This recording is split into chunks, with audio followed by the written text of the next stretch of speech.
మొన్న 2024లో ఇటు general election, అట్లాగే ఆంధ్రప్రదేశ్, అలాగే కొన్ని రాష్ట్రాలకి అసెంబ్లీ ఎలక్షన్స్ జరిగాయి. సో 1 year పూర్తయిన సందర్భంగా సాధారణంగా పాలకులకి, రాజకీయ నాయకులకి ఈ 1 yearలో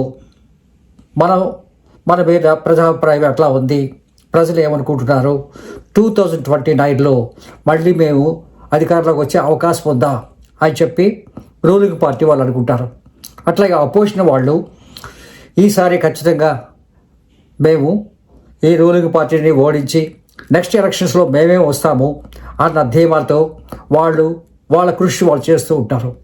ఈ పరిస్థితుల్లో 2029 లోక్సభ ఎలక్షన్స్కి జరిగినట్లయితే 2029లో బీజేపీ మళ్ళీ అధికార పగ్గాలు చేపట్టే అవకాశం ఉందా అన్న దాని మీద ఒక కూలంకషంగా ఒక విశ్లేషణ చేద్దాం. సాధారణంగా మనం చూసినట్టయితే ఇప్పుడు ఈ 2024 లోక్సభ, ఇది 18th లోక్సభ. ఇందులో 543లో బీజేపీకి 240 స్ట్రెంగ్త్ ఉంది. అంటే 240 లోక్సభ మెంబర్స్ బీజేపీ తరఫున ఉన్నారు.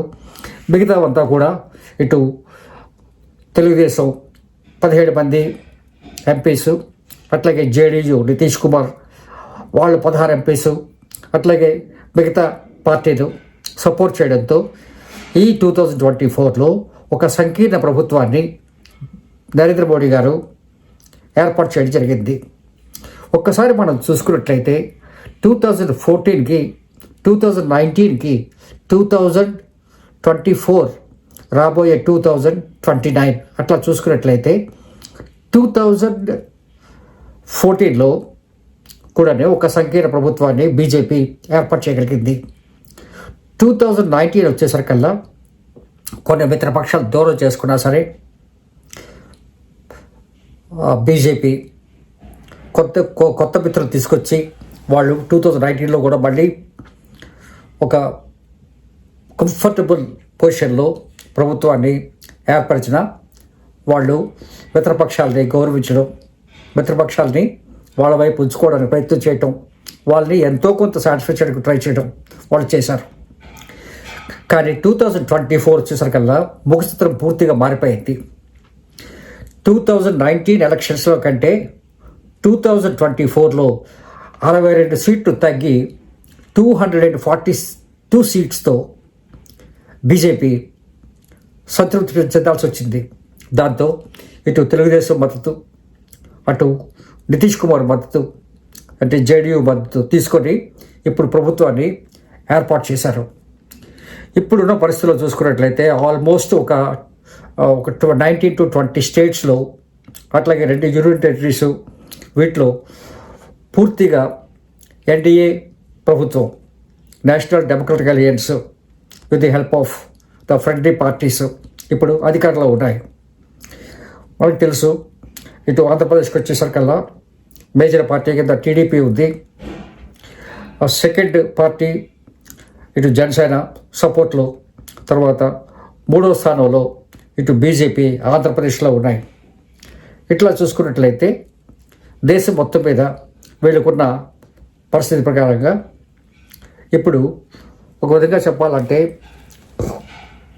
ఇటు టీడీపీ మీద, అటు నితీష్ కుమార్ మీద వాళ్ళు ఆధారపడినప్పటికీ కూడా వాళ్ళు కొంచెం రాజర్ థిన్ మెజారిటీతో వెళ్తున్నారు. కారణం ఏంటంటే ఏం చేయాలన్నా సరే మిత్రపక్షాలని, ఖచ్చితంగా టీడీపీని, అటు జేడీయూని వాళ్ళు విశ్వాసంలో తీసుకొని వాళ్ళ మద్దతుతోనే ఏమైనా చేసే పరిస్థితి ఉంది. కాబట్టి ఇప్పుడు ప్రస్తుతం ఏంటంటే ఒక రకంగా చెప్పాలంటే BJP is running on or walking on 2 crutches.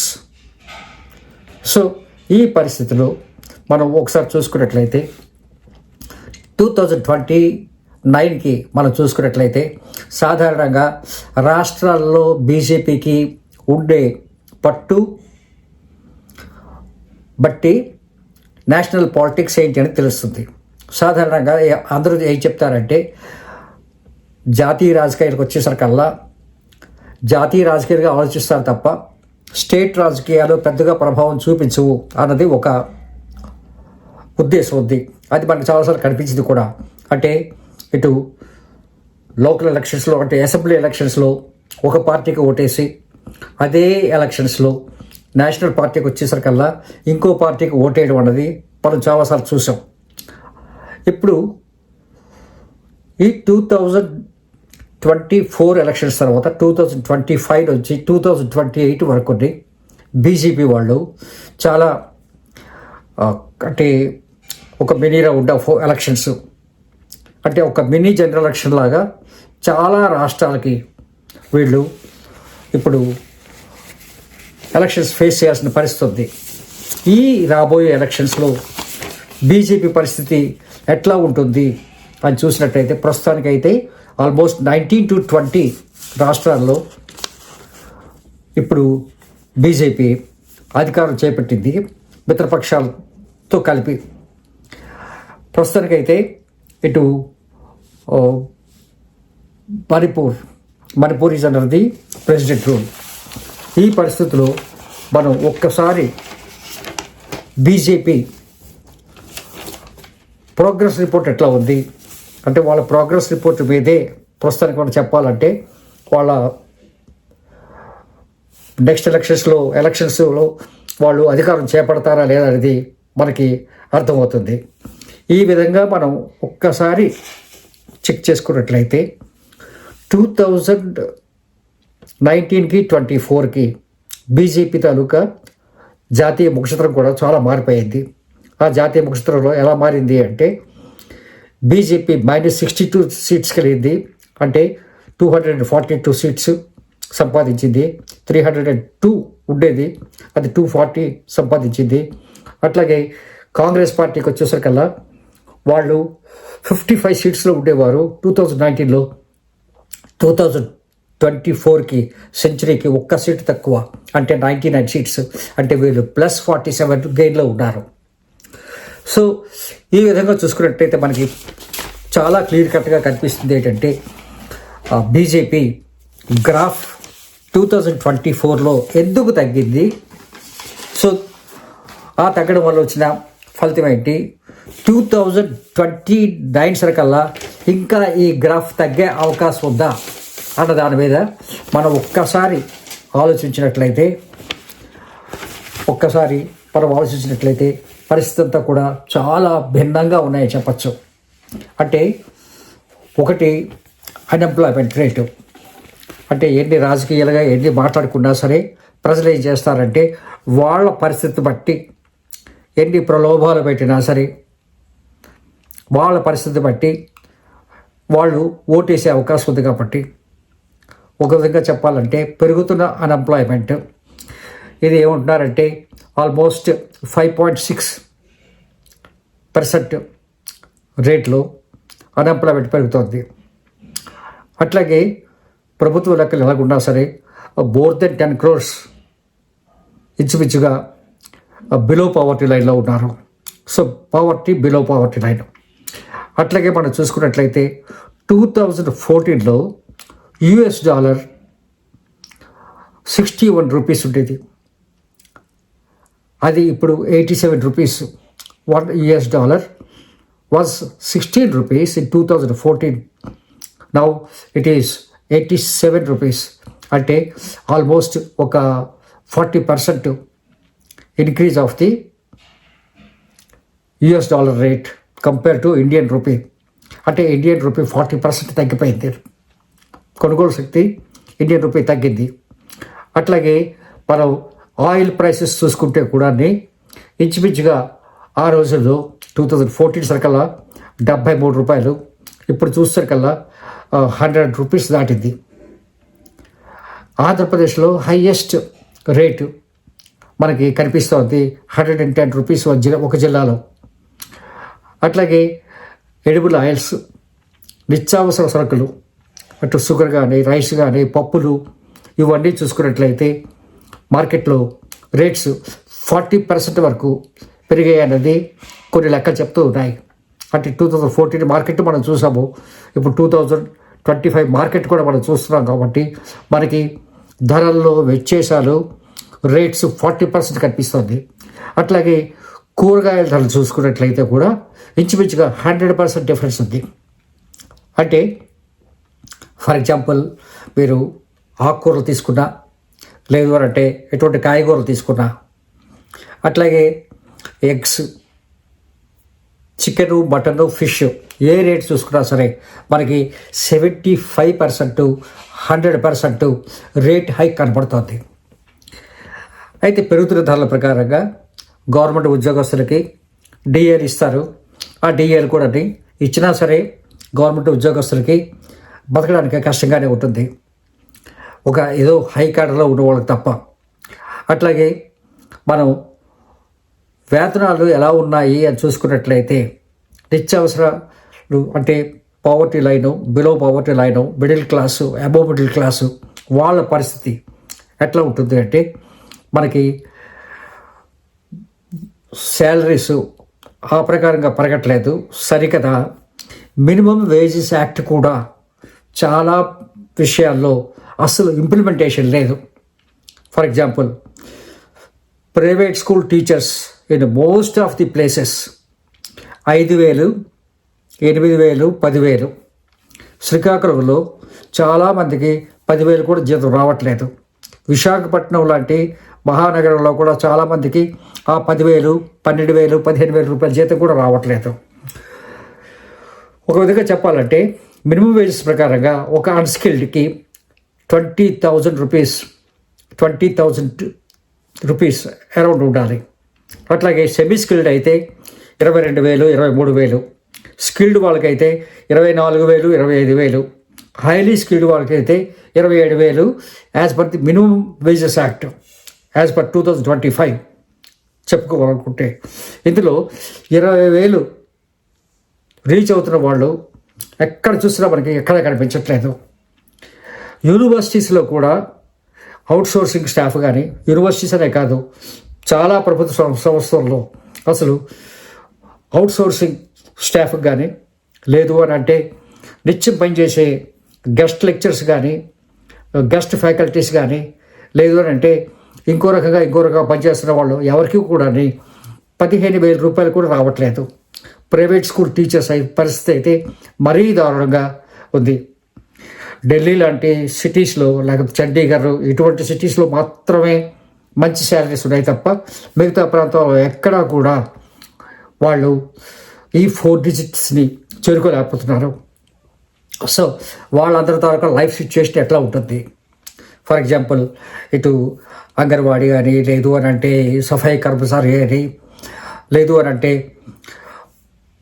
ప్రభుత్వ సంస్థల్లో ఉండే అవుట్సోర్సింగ్ వాళ్ళు కానీ ఎక్కడ చూసినా సరే ఎవరికి కూడా ఈ శాలరీస్ రావట్లేదు. కాబట్టి మినిమం వేజెస్ కూడా రావట్లేదు. కాబట్టి ఒక మినిమం వేజెస్ ఎందుకు పెట్టారంటే కనీసం ఒక డీసెంట్ వే ఆఫ్ లైఫ్ కోసం, ఒక క్వాలిటీ లైఫ్ కోసం అది పెట్టారు. సో అవి ఏమీ రావట్లేదు. సో ఈ విధంగా నిరుద్యోగులు, అట్లాగే తోపుడు బళ్ళు వాళ్ళు, రోడ్ సైడ్ వ్యాపారం చేసుకునే వాళ్ళు, అలాగే unemployees, highly educated but unemployees, దానికి స్కిల్డ్, అన్స్కిల్డ్ ఏవో చెప్తున్నారు, స్కిల్స్ కరెక్ట్ డెవలప్ కావట్లేదు అనేది. సో అందరూ కూడా ఇటు ప్రభుత్వంలో కానీ, ప్రభుత్వ స్కూల్స్లో కానీ, ప్రభుత్వ యూనివర్సిటీస్లో కానీ, అటు ప్రైవేట్ కాలేజీలో కానీ సరైన ఫీజులు ఇచ్చి చదువుతున్నారు కదా, మరి దానికి ప్రభుత్వమే పూర్తిగా రెస్పాన్సిబిలిటీ తీసుకోవాలి. కానీ ప్రభుత్వం, అటు రాష్ట్ర ప్రభుత్వం కానీ, అటు కేంద్ర ప్రభుత్వం కానీ ఈ వర్గాల మీద అస్సలు దృష్టి పెట్టట్లేదు. వాళ్ళు చేస్తుందంతా కూడా ఏంటంటే అప్పుడప్పుడు 1,000, 2,000, 3,000, 4,000 ఇలా ఏదో రకంగా ఇవ్వటం, ఇచ్చి వాళ్ళని సాటిస్ఫై చేయటం. అట్లాగే ఈ నిత్యావసర వస్తువుల విషయంలో కూడా రైసు ఖచ్చితంగా ఇస్తున్నారు. అది కూడా ఒక ఫ్యామిలీలో ఇద్దరుంటే 10 కేజీలు, 15 కేజీలు, 20 కేజీలు అట్లా. కానీ కందిపప్పు కానీ, షుగర్ కానీ ఖచ్చితంగా పంపిణీ జరగట్లేదు.